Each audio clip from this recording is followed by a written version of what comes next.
Now you're standing in front of one of the largest barns in Madison County, a Burley tobacco barn. Yes, standing in front of it, the barn feels a little overwhelming.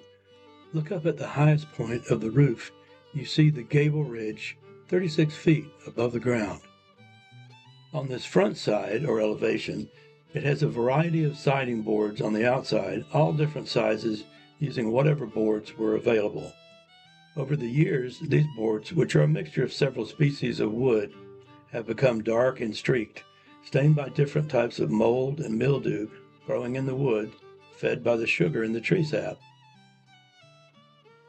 Let's step into the large hallway. It's hard to resist looking up into the huge interior with its many levels of horizontal poles that reach up into the near darkness. These poles are called tier poles, spelled T-I-E-R, meaning different levels. The round poles carry the sticks of lush green tobacco, hung after being brought in from the field. The tier poles are 4 feet apart, the length of a tobacco stick. That means the people working up in the tier poles have to step across 2 different poles 4 feet apart and keep their balance. This is pretty hard for short people and kids. All the green stalks of tobacco, some of them 6 feet long and having been freshly cut in the field, are laid across the tier poles on tobacco sticks. These will reach all the way up to the underside of the roof, 7 tiers high. The lush green leaves will be so thick it will look like they are stuffed into the barn. Notice the small room on the left side of the barn.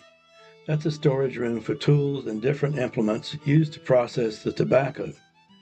Now look down across the hallway and find the big sill log that the vertical poles sit on. Along that sill log you might find a place on the upper side that has a lot of shallow cut marks. This is where the farm workers sharpen their tobacco sticks. Out in the field, each stick would be driven into the ground by the next row of tobacco plants to be cut. A sharp, cone-shaped cap will be placed over the top. The large stem of the full tobacco plant will then be cut down just above the ground. It's then lifted up and pushed down on the sharp cone and slid down the stick, which is left standing up in the ground with 6 to 8 stems of tobacco stuck onto it. There, the sticks of tobacco will be left out in the sun to partially dry and turn yellow. Lifting the heavy sticks of tobacco stalks up into the barn requires a lot of effort. From the sled on which the green tobacco was brought to the barn, one person would pick up a stick of tobacco and hand it up to the person on the first tier. That person would then hand it to the next higher person, and so on until the stick made its way to the top tier. This requires 4 or 5 people spaced vertically to the top. The person at the top had an easier job because they only had to take the stick from the person below and hang it at about waist height on the 7th tier. Unfortunately, that person had to endure temperatures that were often above 100 degrees and manage the dozens of irate wasps buzzing around their heads. Meanwhile, the process continues until the barn is full, from the top tier poles down to the lowest tier poles. You may notice piles of tobacco sticks scattered around in the barn. The sticks with square sides are ones cut in a sawmill. The older ones with rough sides were hand split from 4-foot sections of a hemlock tree many years ago and could be very old. Hemlock tree grain splits very easily, leading to an old expression that hemlock trees are shaky or easily split by wind, or when the tree is felled into pieces that become roofing shakes or shingles. Let's go back outside the barn and look at the rock stacks at the barn wood sills are resting on. Several have been repaired with mortar, but the original rock piers or stacks are in good shape with no mortar. The tradition here in the mountains was to set the rocks on the ground with no mortar and on the dark of the moon, the new moon. This was to make sure the rocks didn't heave or move around when the ground froze in the winter, causing the rocks to be pushed up.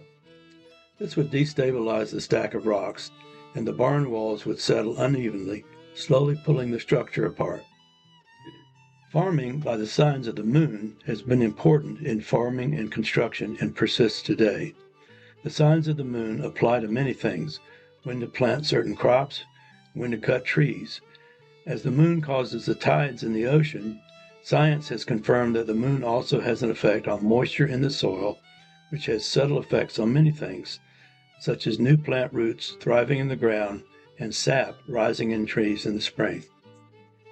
Walk around to the side of the barn to your right, past the sign, and look up high on the long outside wall of the barn.